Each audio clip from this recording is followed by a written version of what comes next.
I'm James Powell. You can tweet at me at Don't Use This Code if you like this presentation, or if you have any questions about what I'm about to present.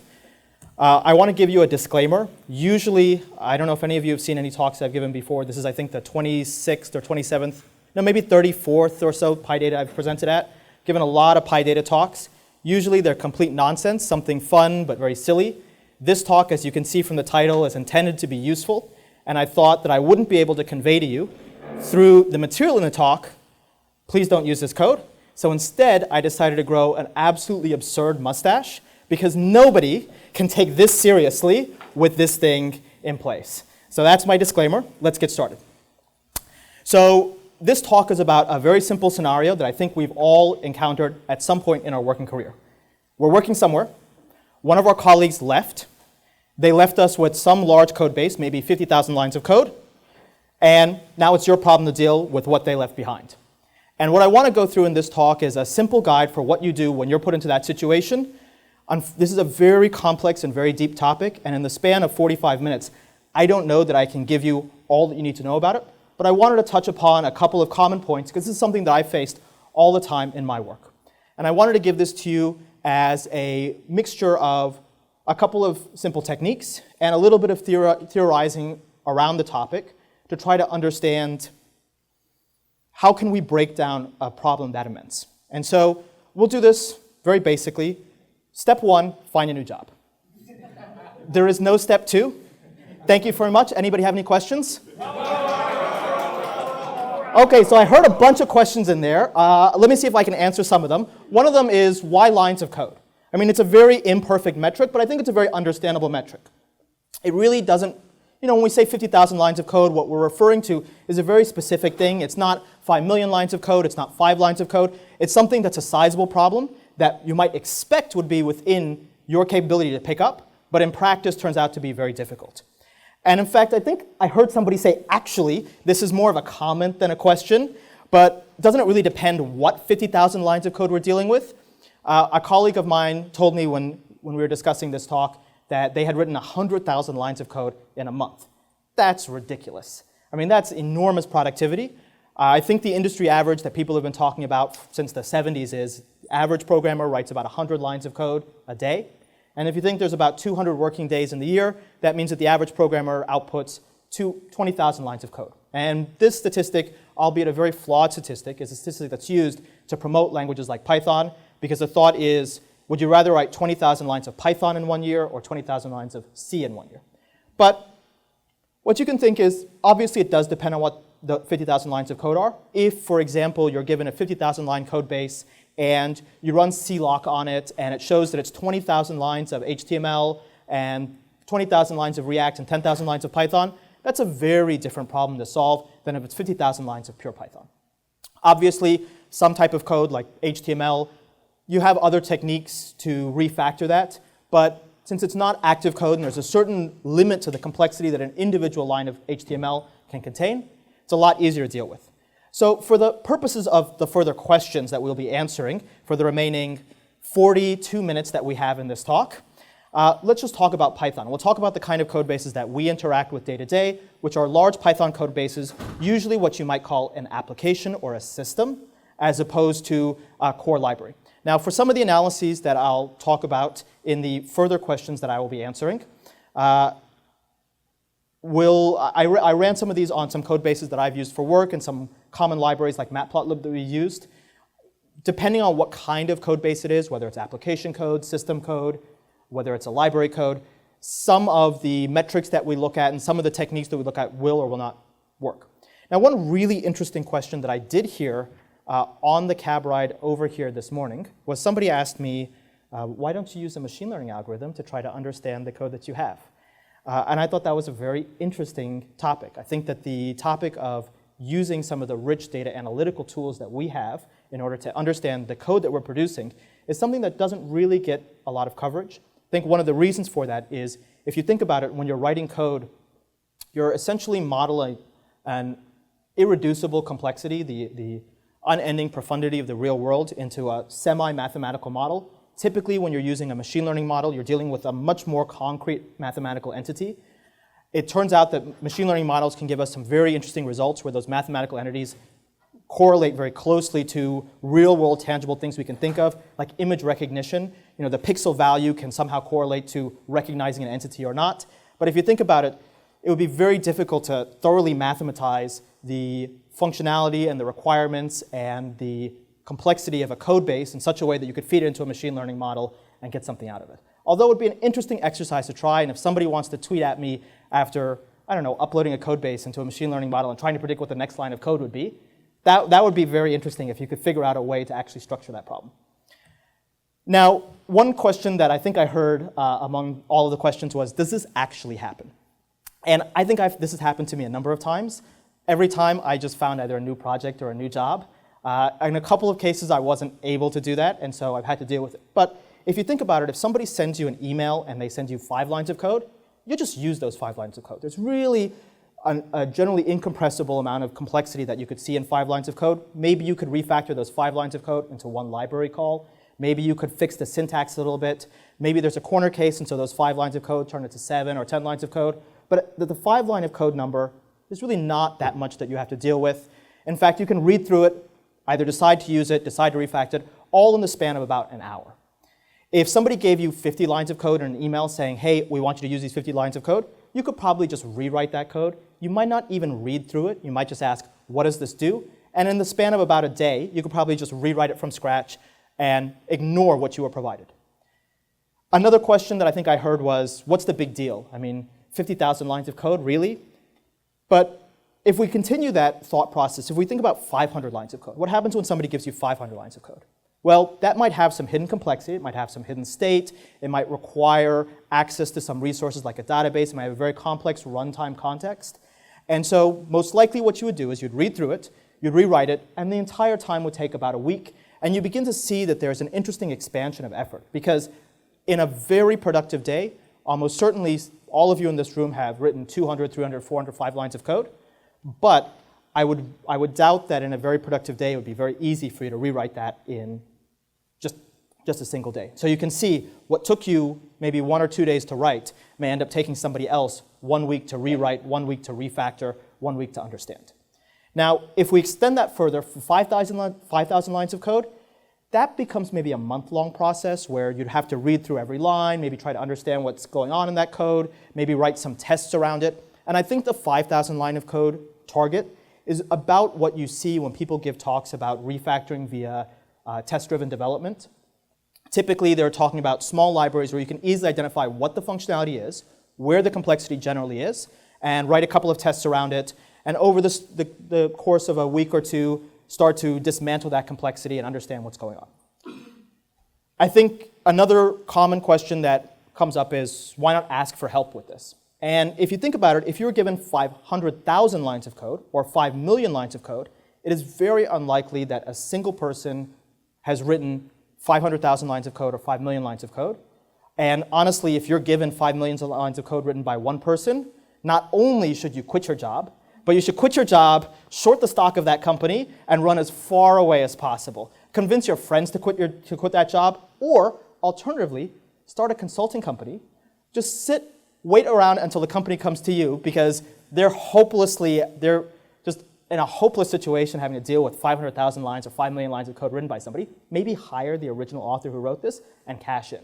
But generally, what we see for large code bases like that is it's the work product of multiple people. And so there's usually some form of documentation. There's either a mailing list, there's either a SharePoint site, there's either a wiki, there may be in-code documentation in the form of comments, there may be some remaining artifacts of the development process. The problem is, let's see if we can get back to where we were. The problem is when we, that's interesting.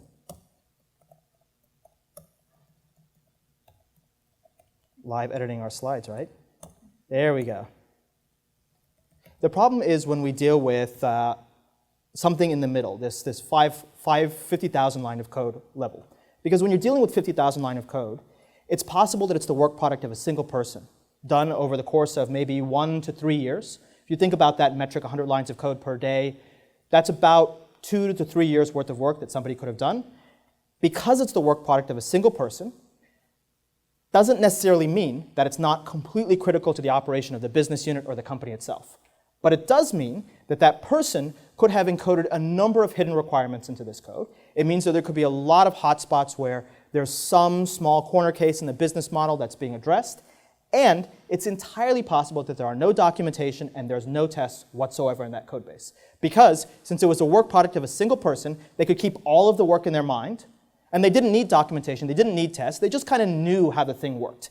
And the most cynical and unfortunate part of it is, they may have set unreasonable expectations. Because think about it, the work product of one person, that's 50,000 lines of code, they could have turned around code fixes or new features in the span of maybe a week or a couple of weeks. When you inherit this code base, this is now beyond what you can read through in the course of a week or a month. It may take you as much as a year to actually read through and understand all the complexity in that code. But when that gets handed over to you, from a business perspective, you go from somebody who was able to turn around a feature request or a bug fix in anywhere between a couple of days to a week, to now somebody who has to say, well, I can't do any work on this system until I have spent a couple of months to read through it and rewrite it. And so you have to be incredibly strategic in order to manage these expectations.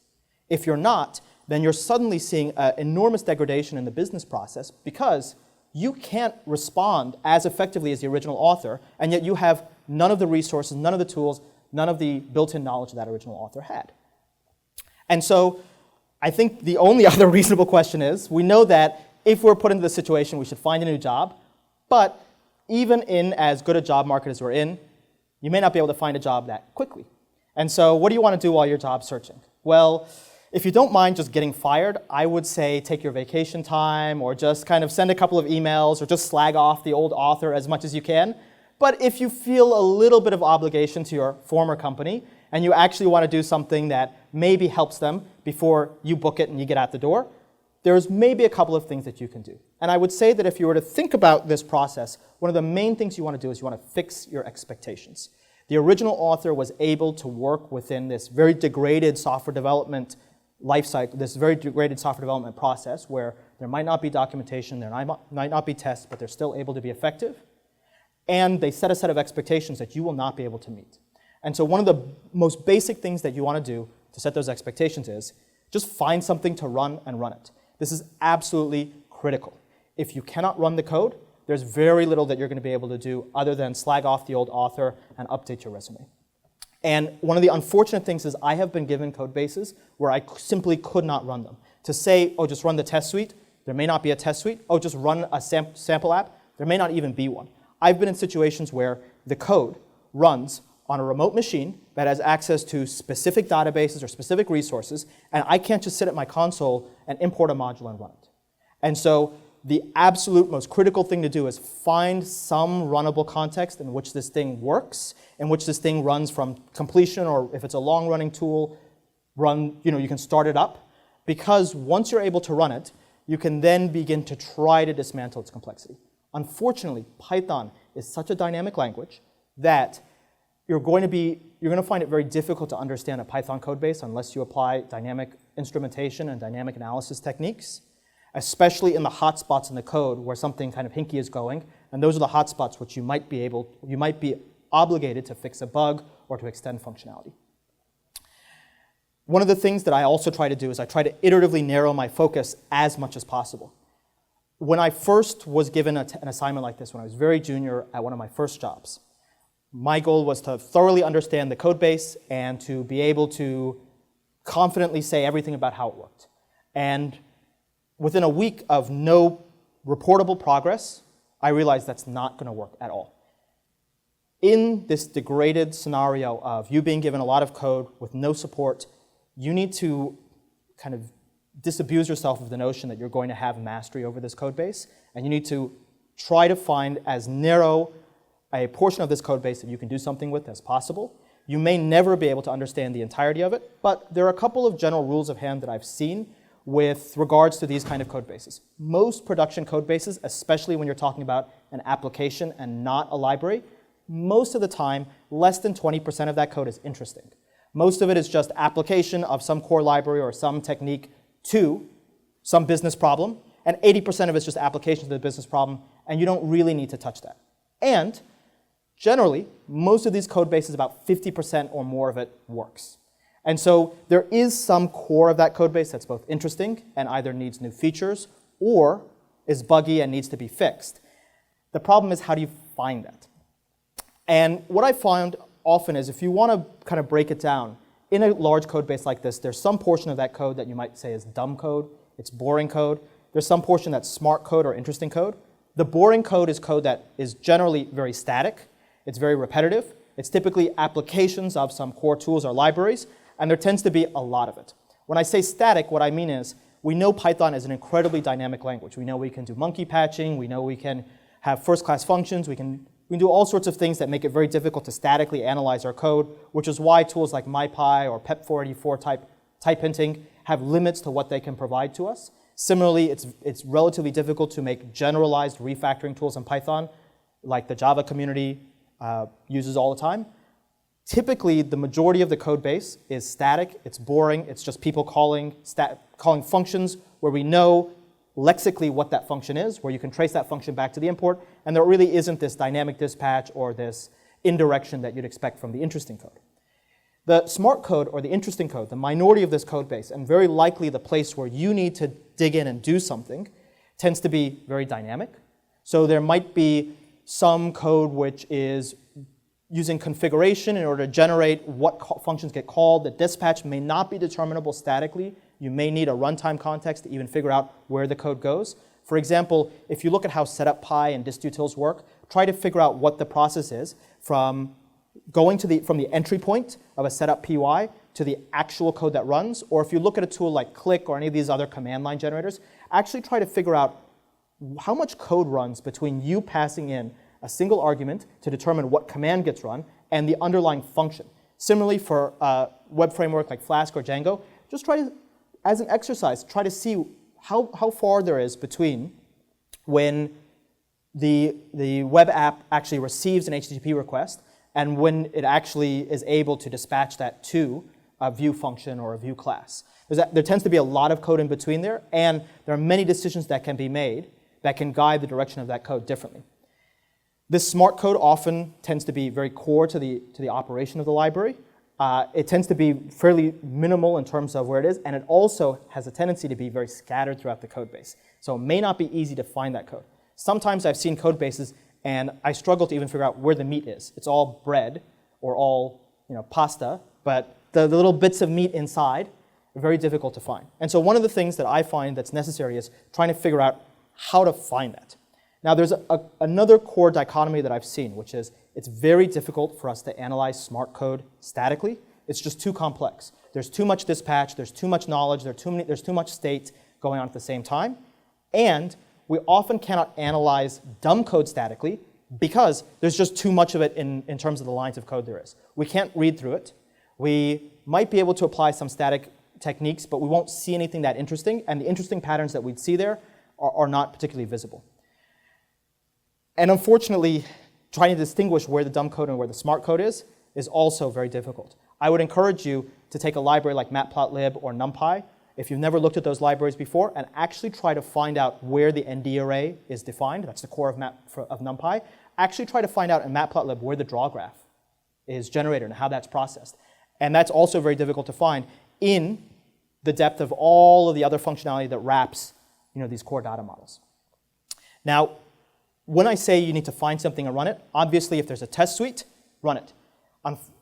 Part of the reason to run a test suite is not to have that foothold into runnable code, but also to set your expectations, because there is no guarantee for the work product of a single person that the test suite actually works. I've seen test suites where the author didn't need to run the test suite all the time, so half the tests fail because they haven't been updated. It was just too much effort for them to do. Imagine for your own work product where you're not sharing this code with anybody else, or where you don't expect to share this code with anybody else, how often do you really write and maintain and pay a lot of attention to your tests, especially if you're actioning requests for additional functionality at a fairly fast rate? But you can set expectations by at least telling your boss, look, I can't do anything with this code base. Test suite doesn't even run. Ideally, there's some sample code somewhere, and just being able to run even a dumb sample app is useful. Ideally, there's also some production code that you can run and you can see in its operation if it's a if it's more of a system or an application than a library. The idea here is you want to set a baseline, not only in terms of the expectations that you're broadcasting to whoever you're responsible to for the maintenance of that code, but also to set a baseline for the requirements for what the code takes to run. Because it's very often the case that you may not find that you can just run this code in a Docker container in a virtual env. You may need some very complex set of environmental variables, access to database resources. It may not be able to be isolatable. A very good goal, once you have a foothold in this code base and you're more comfortable, once you've been able to get it run in any fashion whatsoever, is to try to reduce the runtime complexity of the context in which it runs. Try to isolate the code as much as possible, because if you can get the code to run in a Docker container with no access to any other folders, without network access, with only a list of enumerated requirements, library requirements, then it's going to be a lot easier for you to start to tease apart that complexity. A lot of very complex code bases end up being complex because they're reliant on state that's reliant on things that are not tracked in the code itself, in the requirements.txt or the requirements.in or the setup.py. Additionally, that runtime context is very important, because the only effective way that you can really understand what's going on in a large Python code base is via dynamic analysis. And unless you have a runtime context to throw your dynamic instrumentation tools into, you're not going to be able to get anywhere. So one big thing is, what if the software is data-driven? Been given large code bases which are data-driven. The actual code base itself relies on some data in order to determine the modalities in the code base. You're out of luck here, because a very data-driven app that's written by a single person, unless you have a sample set of data that exposes all the possible modalities of that code base, you're going to have a lot of difficulty really managing that code base, because you're not going to know, there's going to be functionality that you won't be able to ascertain actually exists until you see the sample data. This is the case where, I've seen cases where you have an application that relies on an object database. So people are storing Python objects in some NoSQL object database. Those Python objects are pickled, so they have functionality associated with them. The application might load a bunch of objects, like imagine if it's a finance, a trading application, and it has a portfolio, and each object represents a single position in that portfolio, and each object has a price method. Well, unless you know what a sample portfolio looks like, you don't know what the price methods look like. If you don't know what the price method looks like, you have no idea what the actual extent of what that code can actually do is. And you'll never be able to really get a hold on what's happening. So a really important question is, how do you find the smart part of the code? Because you're given this enormous code base. You cannot read through 50,000 lines of code in a week unless it happens to be exclusively dumb code. And the monotony of reading through 50,000 lines of code makes it very easy for you to skip over the interesting or the smart parts, to just have your eyes roll to the back of your head and to just kind of zone out while you're reading through it. So a very important thing is, how do you find the smart part? And another important question is, why is it important to analyze this code base dynamically? Why is it difficult to analyze it statically? So to start with, let's think about some very simple static analysis techniques. When I was putting this talk together, I asked a couple of my colleagues who are core developers at different Python libraries some of the techniques or tools that they've used. And I asked them for some of the static techniques they've used and some of the dynamic techniques they've used. A very simple static technique is what we saw before. Just run cloc to figure out what languages are used in this code base. How much of this is Python? How much of this is C? If you run that on something like Matplotlib, you'll see there's portions of that code that are in Fortran. There's portions of that code that are in C. For the most part, if you were inaugurated as the BDFL of Matplotlib, it may be the case that that C code or that Fortran code is so old, has been around for so long, you probably don't have to look at it immediately. You may only eventually have to look at it. And you might want to focus your attention on the parts that are more user-facing, which would be the Python code. Similarly, if you see a code base and there's a lot of HTML or CSS, you can narrow yourself and start to whittle down how much of that code you actually care about. Another approach would be, one person said, just take all the code, print it out, and just sort it by the lines. And you may begin to see certain patterns. If you look at a single line and you just sort by what's the most common line. I ran this on Matplotlib.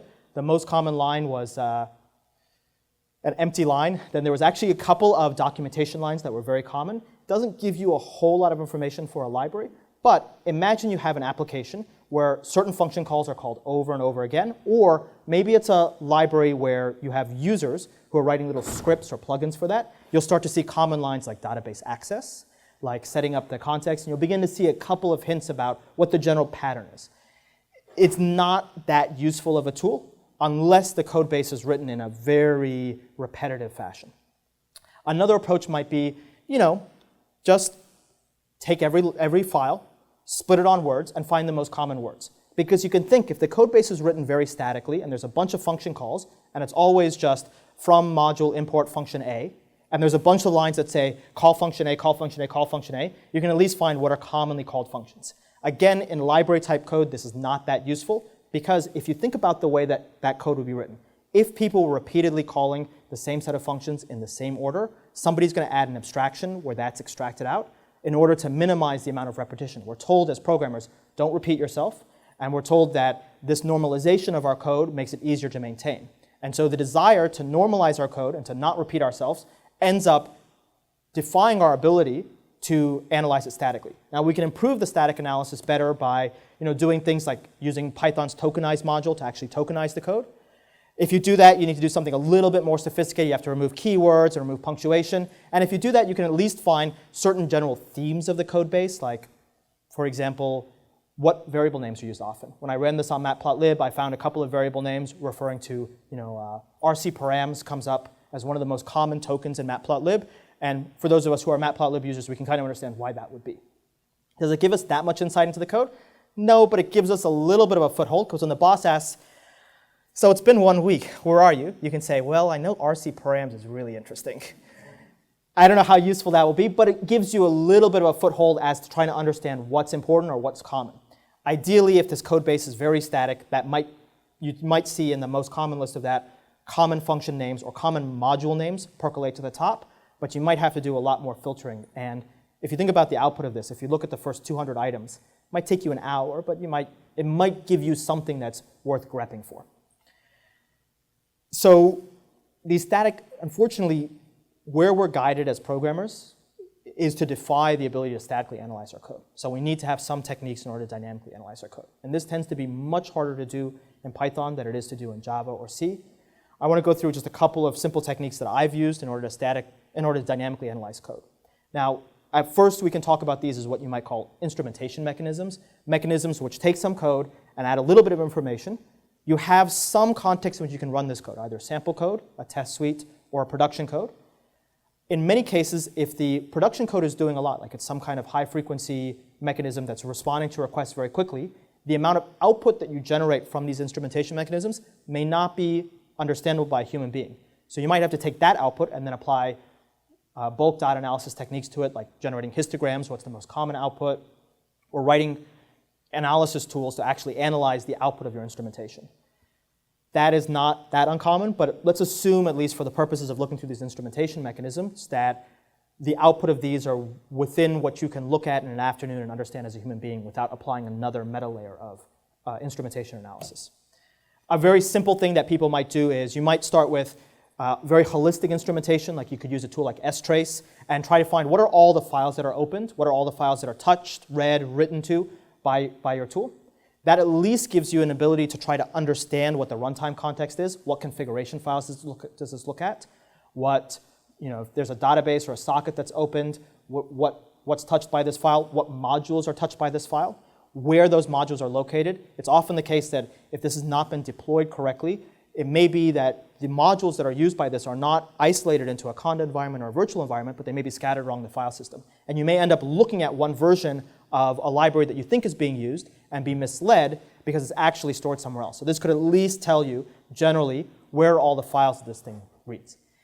How useful is that? Well, it gives you at least one baseline to figure out what the runtime context is. If you want to figure out what the runtime context is, another thing that I see in complex code bases is they'll make use of environmental variables. Those environmental variables will determine how the thing runs. It won't just be things that are passed into on the command line. And so you can always go into the OS module and just patch out os.environ, and you could see what environmental variables are actually being looked at. Think about a code base that you've run where it has like a UAT, a QA, and a production environment. There may be environmental variables that cause modalities in that code base that cause you to follow one code path or another. Unless you can actually figure out what the environmental variables that are actually looked at, you'll never be able to parse down, you'll never be able to pare down the runtime context. For many of these apps, it's like a shell script that sets some environmental variables, that calls another shell script, that calls another shell script, that finally calls a Python system. If you can at least track at the end what those environmental variables are, you might be able to start paring down the execution context so you can eventually isolate it into a Docker container so you can have some fixed boundary around what this thing does or what this thing touches, it looks at. You know, another dynamic approach you might use, Python is actually full of dynamic analysis techniques and tools for that. So another approach, Python in the sys module has a line tracer. You can do a set trace. One thing that I've done is you do a set trace, you run your test suite, you create a histogram of every file name and every line number that's touched. Think about this. The static analysis technique, where you do a sorting on the lines of code that you see, or you do a tokenizing and a histogram on the tokenizing, that's going to mislead you because if somebody has refactored that code, suddenly something that's touched 100 times is now only touched 5 times because there's now some layer of abstraction that reduces the repetition. However, in a runtime context, that repetition still exists. And so if you look at every line of code that's executed as part of the execution of your test suite, you might actually be able to find out where the hotspots are. You can see, oh, when I run my test suite of 1,000 lines of code, you know, this one particular line of code in this one particular module gets called 50,000 times. So that's probably close to where the interesting part of that code is. Or you can start to graph out more or less what modules are interesting, what files are interesting, and what lines are interesting. You could do the same thing at just looking at the file name or just looking at the package or the module. If you do this for, so I did this for matplotlib with a very simple pyplot histogram to try and see what that would give me. And I was able to pick out certain parts of matplotlib that I didn't know were that interesting, where those lines of code were being executed 10,000 times for, actually not 10,000 lines, but like 50 or 60 times for just a simple execution of a simple graph. Now, the information that I was able to glean from that did not give me more information to understand how matplotlib worked, but if I ran it over the entire test suite, I might see certain areas like, you know, general configuration dispatchers, which every piece of code goes through, and those will start to percolate towards the top, and it'll give me a little bit more of an indication of where I need to start looking. By the way, we haven't even gotten to maintaining it. We're still trying to figure out where to look. This is what happens when you're put into this situation. You don't even know where to start. Now, another technique that I've employed successfully is, you know, in Python you have sys.metapath, where you can insert into Python hooks that hook into the import mechanism.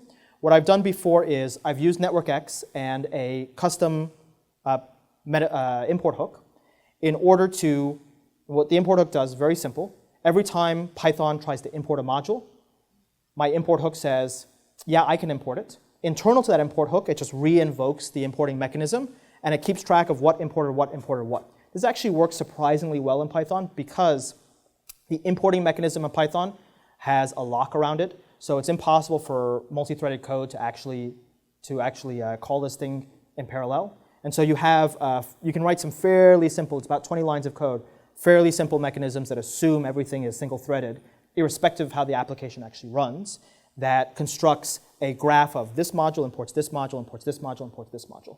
When I did that, I began to see in that application one module that everything imported, and that was a place where I wanted to start looking. Because if you think about an application code, it's often the case that if it's written well, there's some core, and it's a hub and spoke model where some core is used by everybody, and then everything's kind of a spoke off of it. However, if you do that and you see a spider web where there's no one place where everybody convenes, then you really know you better hurry up in your job search because this is going to be a real mess. And it's not unusual for code bases to end up with that pathological case of this. It's no longer a hub and spoke, but just a web where everything imports everything, and it's difficult to identify what the core part of that module is. There are other tools. There's quite a few tools that you can download. One of them that I like is Object Graph. Object Graph, you can give it a Python object, and it'll actually graph the references for that Python object. So for example, if it's a data-driven application, you might be able to take one of the pieces of data that's driving the modalities in that program, ask for the Python's GC module will actually be able to tell you this object holds a reference onto these objects, and these objects are reference for this object. So you take one of the data items that you have, and you can see who's holding a reference, and you'll begin to see some of the collection structuring. So in a financial example, if you're trying to figure out how a portfolio analysis tool works, you might start with a single position, and you'll see from that, well, there's a portfolio that holds a reference onto the position. There's some larger object, larger object, larger object. In a GUI program, you might see some modal dialog is held by some window, is held by some window, held by some window, and it'll give you an idea of the structuring of the project. Because, remember, at this 50,000 line of code middle ground, it's very possible that the code is not well structured. There may be some structuring to the code base, but it may not actually reflect how the code base works. At 500,000 lines or 5 million lines, that starts to become untenable because new people can't be onboarded onto the project and figure out where things are. But at that 50,000 line of code base, it's very possible in your mind to just remember where all the interesting part is, and it doesn't have to be reflected in the code structure. The problem is all of these techniques may then require further analyses, and so instead of actually looking at this information itself, one thing that I always do is I always try and log it to disk, because you can generate megabytes and megabytes and megabytes of information from the line profiler, because it's telling you every single line that's run. Here I viewed a histogram of it, which is a compression of that information.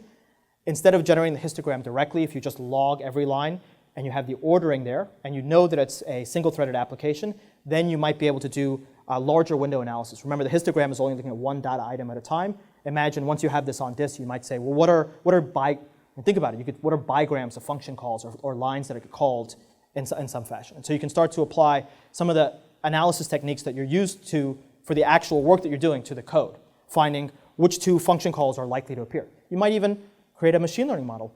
Given this line of code, what's the most likely line of code to follow it? What would that tell you?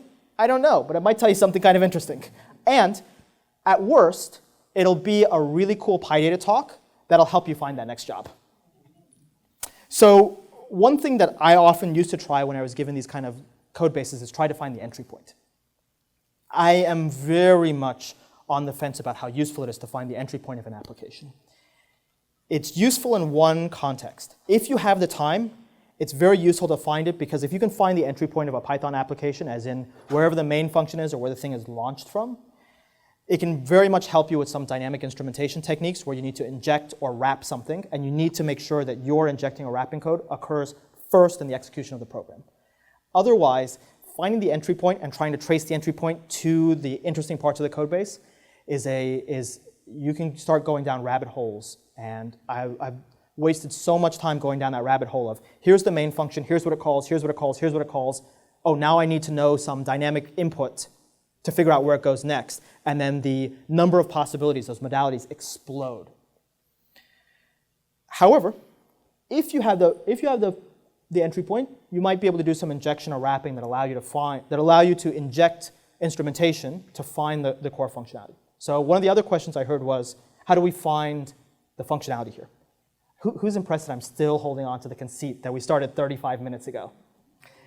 Get into a debugger. So because you have to analyze this code dynamically, yes, you could emit print statements or logging statements and then subject those to put them into a pandas data frame to some analysis.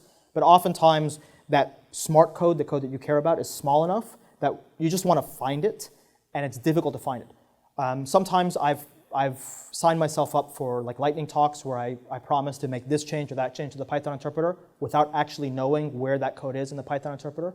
Python interpreter is about, from memory, about 150,000 lines of C and Python code altogether, so it's a fairly large code base. It's well designed and it's well laid out, but even then it's difficult to find things. For the talk I did on Thursday, one of the things I wanted to find was where the Python interpreter performed NFKD normalization on tokens, so I could patch that out.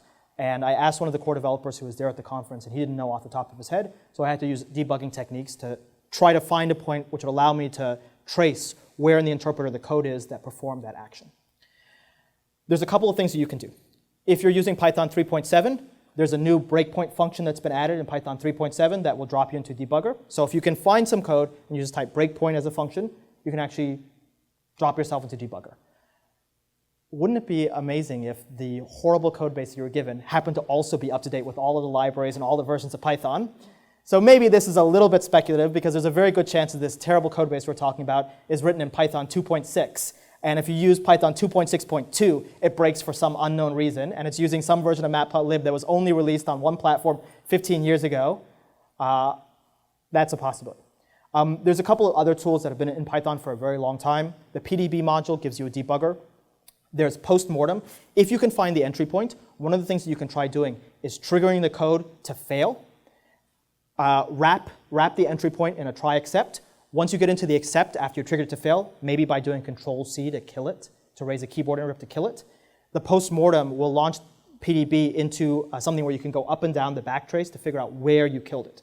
So run the application. So instrument the entry point, or create a new entry point that launches into the original entry point. Instrument that with try except postmortem.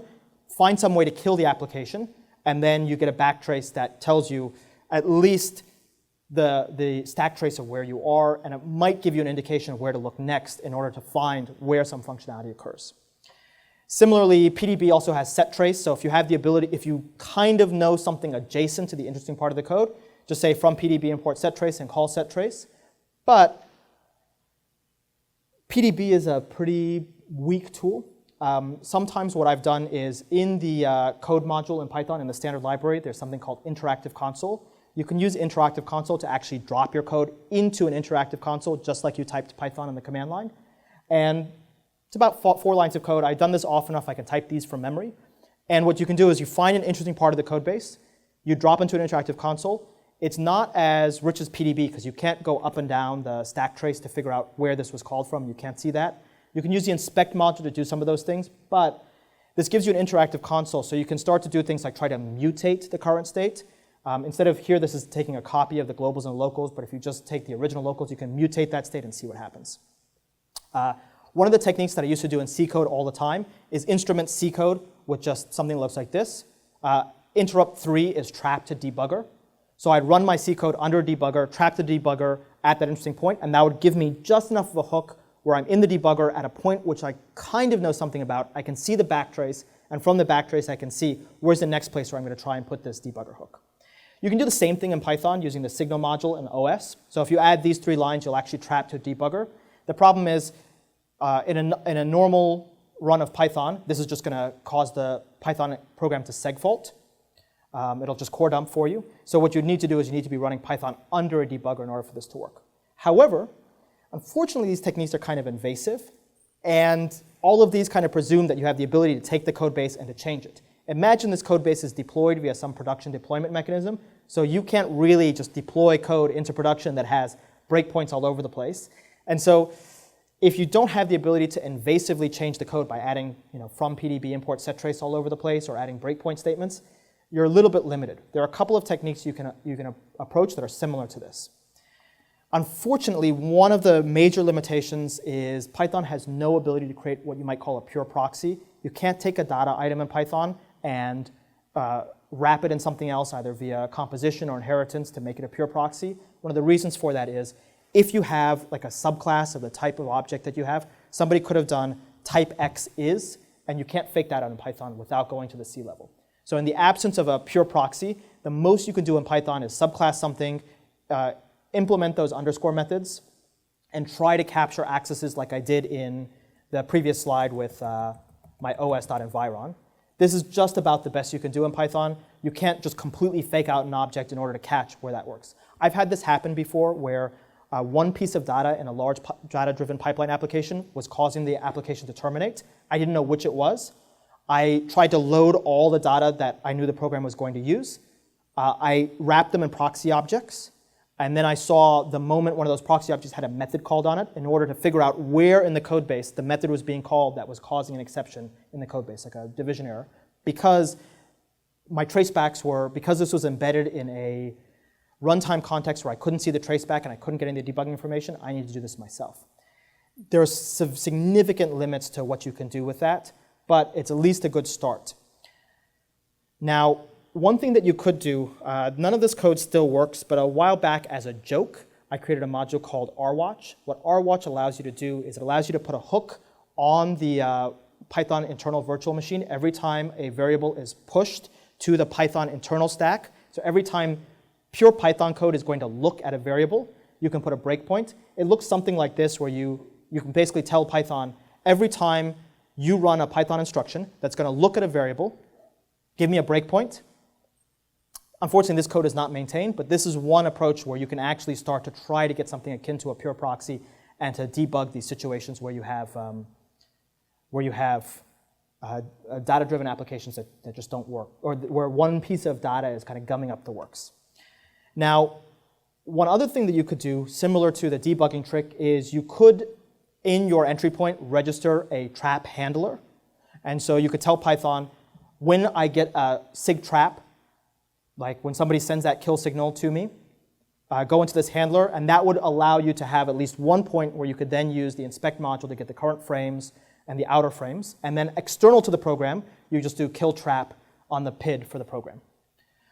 What you do in that case is inside that handler that you registered, you'd use the inspect module current frame and get outer frames to figure out what the backtrace is, or to figure out what the stack frames led you to that point. And you'd be able to get a little bit of information about where you are in the program and what's going on.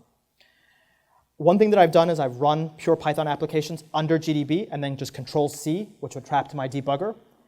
This can be helpful because from the debugger I can put breakpoints, but I can only put breakpoints on C code. So this is only really useful if I'm trying to debug some Python application that has a C dimension or a C component to it and a Python component, and I'm trying to figure out what's happening on the boundary between both of those. But you could use this to maybe try to find the entry point. If in C you would do a break on main and figure out where the main is implemented. This is one of the first things I did in Python to figure out where the main function for Python is implemented. It's in python run.c, I believe. No, it's in the programs directory under python.c now.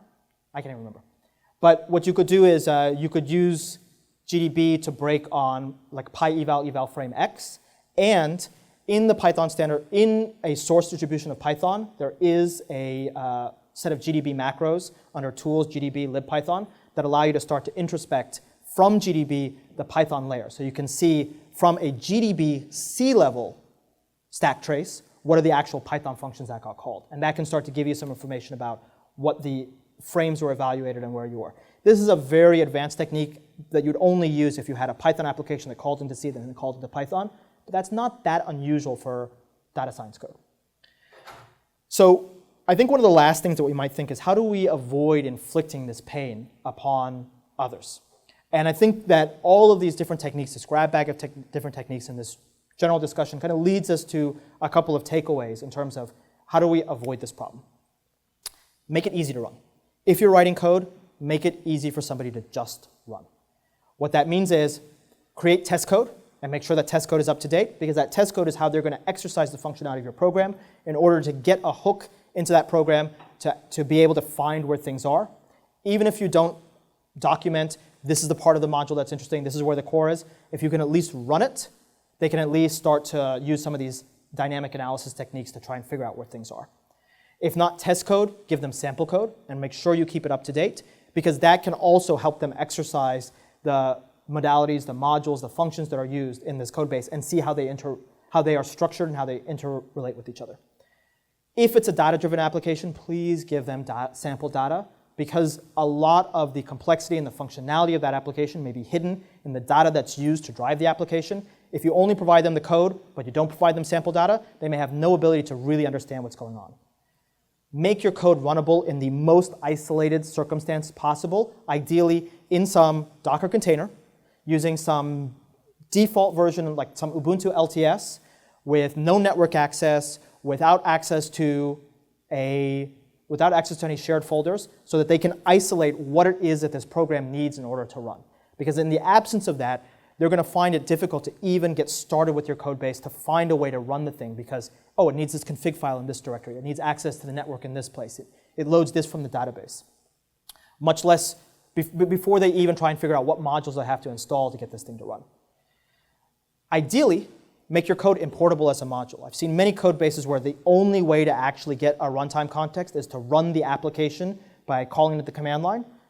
If you're going to write your code, make it importable as a module so somebody from inside an interactive console can just import your code and start to play around with small pieces of it. Because when your code is only runnable as a full program, that immediately requires that they start to isolate the functionality of that down to this function with this data produces this result. If you make it importable as a module, then they can just start importing pieces of the code base and immediately get down to, they can whittle down what they have to care about to just one piece of your code base. We talk about, flat is better than nested. In the structuring of your program, you really want to have a fairly flat structuring for your program, or a hub and spoke, because otherwise, when they start to look at the stack frames, or the tracebacks for that program, they're going to find that the traceback where some configuration parameter used is here, and then parallel to that, there's some traceback, there's some code path that set the environment, the variable, and The further up that is, and the deeper that is, where the two of these code paths conjoin, the harder it is for them to understand. So what you want is a very flat code base where there's one controller that calls a bunch of stuff. They can see in that controller, oh, load this configuration, get this user input, and then actually perform some operation on that. And ideally, there's some centralized hub where everything is run from, and you're not going down 50 frames deep before the code is actually in its main loop where it's trying to perform the core of the action. Don't bother writing out documentation. Like, nobody's going to do it. Like, I could tell you to write documentation. Don't even bother. But asserts. The assert statement in Python can be elided from running Python code. If you run Python with a dash capital O, assert statements get elided from the AST. In fact, if you use the debug variable with 2 underscores before and after, if you have a line that says if debug, that code branch actually gets elided, gets removed as part of the parsing of your Python code. So instead of writing instead of writing documentation, at least put a couple of assertions there so that somebody reading through your code can say, oh, they said assert x is greater than 0. That's not going to be part of a runtime check, but at least at this point in this code, I can assume that x is greater than 0, because if they were running this in a non-optimized -o context, the thing would have failed. And so you can start to give people the ability to constrain how many possibilities they have to consider when they read through your code by adding asserts. So at the minimum, if you're not going to write documentation, and don't bother because nobody's going to read it anyway, use asserts as a form of documentation, or use the if debug trick to put into your code expectations that somebody reading through it can use in order to limit how much they have to keep in their head when they're trying to understand your code base. And so among all of those, I hope you now have a little bit more of a tool set for trying to understand this problem. This is a very deep and complex problem. Any one of these techniques we go into in great depth. I hope that was interesting to you, and I hope it gave you a couple of techniques and some guidance on how to maybe avoid inflicting this pain upon your coworkers. But you know what? Why do you care? You're leaving the company anyway. Thank you so much.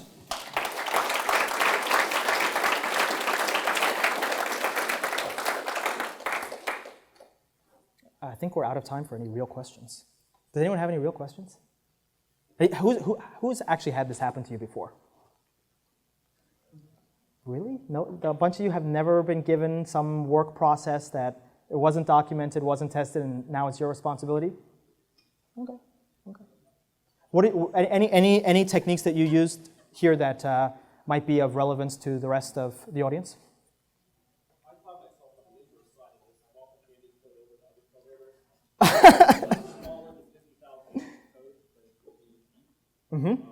So oftentimes I try to study how do I make it easy for them to understand it. A lot of what you said is absolutely true. I said I try to sample piece of code and make it run. I sometimes even have a dash help option that gives an example of how to run the program, and then the data file will include it so that it goes back to that. Documentation sometimes is a simple hash mark URL for the documentation that matters to the thing with a particular kind of data. Example of what I was running. It's coming along with what people don't really do. It takes no time to do when you're writing the code. The other thing I'll do is I like to make a shell script that just has the entry point of the code with a sample that they can run. And I find it doesn't take that much work to maintain it, even if it's slightly out of date. Absolutely. And we can also see something about the world, which is some people like David here are the kind of people who drive down the street and they get every green light. And some of those of you who raise your hands are the kind of people who get every red light. So you're always the one who receives the code that David wrote. Any other comments? Yeah, I agree that it's really hard to get people to do any documentation if someone's going to read it. But it is more easy to have people explain their code out loud. So if someone's not coding, I will actually videotape them. Really? Yeah, explaining while people ask questions. It takes, an hour. And that's good, because when I leave places and they ask me to hand over my work to somebody else, I always give them wrong documentation just to stick it to them. But if you videotape me, then you catch me with that. but that's a very, very interesting one. Andy?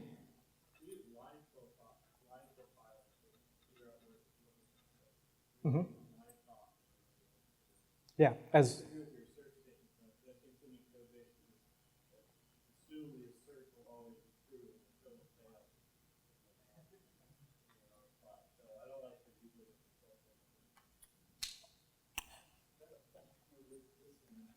the context of like open source project, that there's some type of trail from expression, IRC, or working, and these types of internal communities, there is this effort to try to archive conversations that might happen, potentially related to articulate.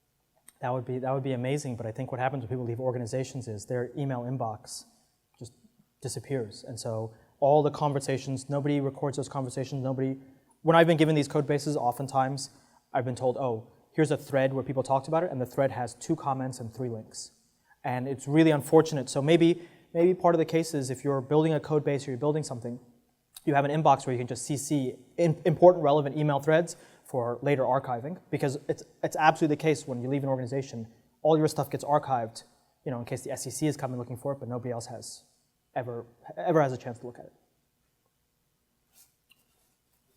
Comment on your stuff about data-driven applications and how the data drives, and we don't understand the data, you have no idea where the hiccups and skeletons and dirty stuff falls in the code base.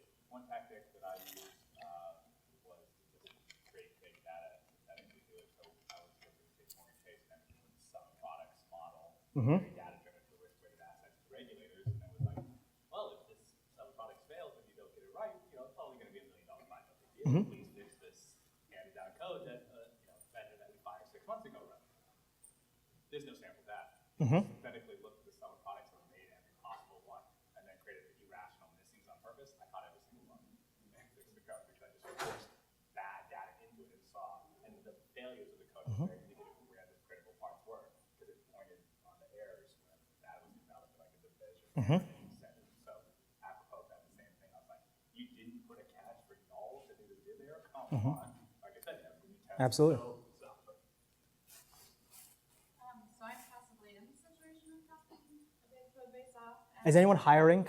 But yeah, my back will be working. So is it useful to understand the business cases and create a narrative of how this code was developed and evolved, even if it's not a technical documentation, but this is how it started? Would that be useful, or would that I don't want to spend time doing Yeah, that's a problem when you're handing it off. You might generate reams of documentation that the next person just ignores because it's so often that it's not useful at all. Yeah, so are there specific storylines or pieces of information that could be really useful? This is why I screenshot the wiki for the Q&A section where these people can ask, did you try this? And I'm oh yeah, that's it. This reason, so we never did it. Oh, okay. Awesome. Okay, I think we have time for one more question or one more comment. Maybe just friendly tools and friendly really ID stuff, like for me, Python. Yeah. This is where I use. But the command line tools are good too. You don't always know. Yeah, and the problem with Python is sometimes you can't put it, the breakpoints assume that you have a physical point, but what if you're trying to put a breakpoint on a code that's on a function that's dynamically created through some other process? You can't put a breakpoint in the ID on that. Okay, I think that's all we have time for. We might have run a little bit over time, but thank you so much.